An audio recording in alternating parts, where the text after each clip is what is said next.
Every culture on Earth, separated by oceans and centuries, independently invented the same warning: never trust a child born under a blood moon. That night, the moon turned the color of an open wound, red and swollen, hanging low over the hills like something warning the earth below. And in a farmhouse at the edge of a dying town, a woman named Clara gave birth to her daughter alone on the kitchen floor. Nobody came to help. The midwife's horse had thrown a shoe 3 miles out. The neighbors claimed their lanterns wouldn't light. Small things, meaningless things, except they weren't.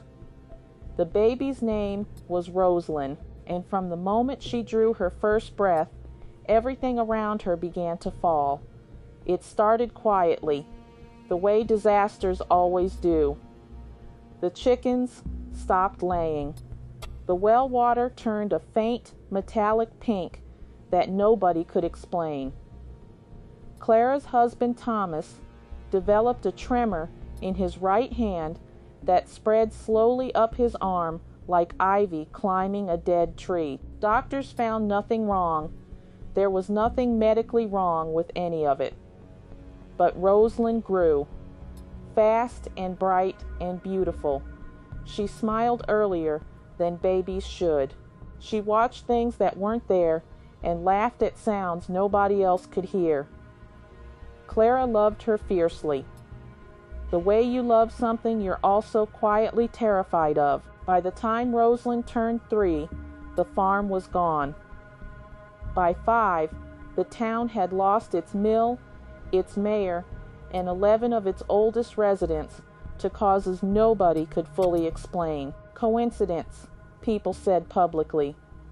Privately, they crossed the street when Clara walked past with the child. Here's what makes the blood moon baby legend so persistent across cultures and so deeply unsettling. It isn't about a monster. Rosyn wasn't cruel. She didn't curse anyone deliberately. She was just a child.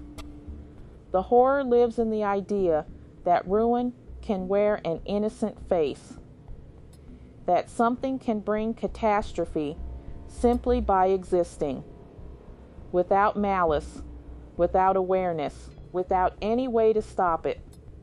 That concept reaches into something ancient in the human brain: the fear of the uncontrollable, the terror that suffering doesn't require a villain. Sometimes the universe simply chooses someone as its instrument, and everyone around them pays the price. Clara eventually left. She packed one bag and walked with Rosyn toward the next town and then the next. They never stayed anywhere long enough to watch the pattern complete itself. But Clara watched. She kept a journal. Town by town, she documented every small disaster that bloomed in their wake like flowers from poisoned soil.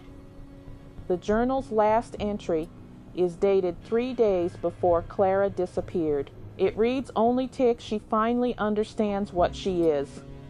And she is so sorry. And that changes absolutely nothing. Rosyn was never found. Some say she walked into the wilderness to protect whoever was left. Some say the land itself swallowed her whole. Some say she's still out there, moving through quiet places, carrying her terrible gift forward through generations of towns that don't yet know her name. And somewhere tonight, the moon is turning red again. Somewhere, a baby is crying.